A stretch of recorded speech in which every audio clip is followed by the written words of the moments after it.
Praise lord, హల్లెలూయా. దేవుని నామానికి స్తోత్రాలు. మీ అందరికీ నా వందనాలు తెలియజేస్తున్నాను. ఈ దినం కొరకు దేవుడు సిద్ధపరిచినటువంటి మాటలు. ప్రియ సహోదరి సహోదరుడా, నువ్వు దేవుని సన్నిధిలో ప్రార్థన అనుదినము నువ్వు చేయగలుగుతున్నావా? అనుదినము ఆయనతోటి సహవాసము నీవు చేయగలుగుతున్నావా? అటు రీతిగా నీవు చేయకపోయి ఉన్నట్లయితే కనుక ఈ మాటలు దేవుడు నీ కొరకే మాట్లాడుతున్నారు.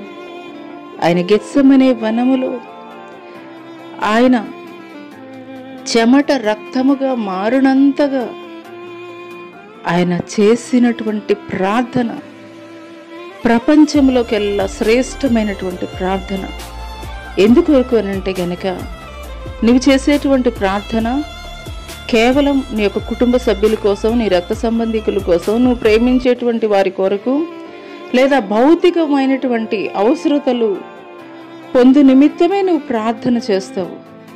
కానీ దేవుడు చేసినటువంటి గొప్ప ప్రార్థన ఏమిటో తెలుసా?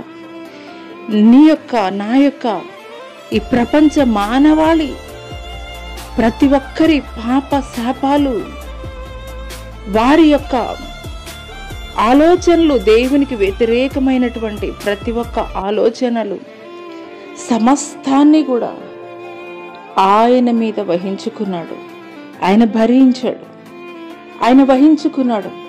అందుకొరకే ఆయన ఎంతగానో తల్లడిల్లిపోతూ, తండ్రి నీ చిత్తమైతే ఈ పాత్ర నా యొద్ద నుండి తొలగించమన్నాడు. ఆ పాత్ర ఏంటో తెలుసా? నీవు నేను చేసినటువంటి పొరపాట్లు, దేవుని ఎదుట చేసినటువంటి ద్రోహము, పాపము, శాపాలే ఆయన వహించుకోవడం కొరకు ఆయన ఎంతగానో తల్లడిల్లి ప్రార్థన చేశాడు. శిలువ మ్రానెక్కాడు.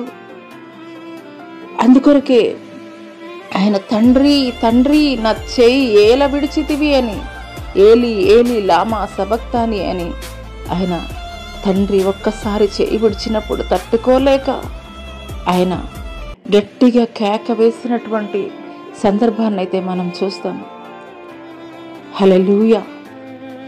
ఉదయకాల సమయంలో దేవుడు నాతోనే మాట్లాడుతున్నారని విశ్వసించగలిగినట్లయితే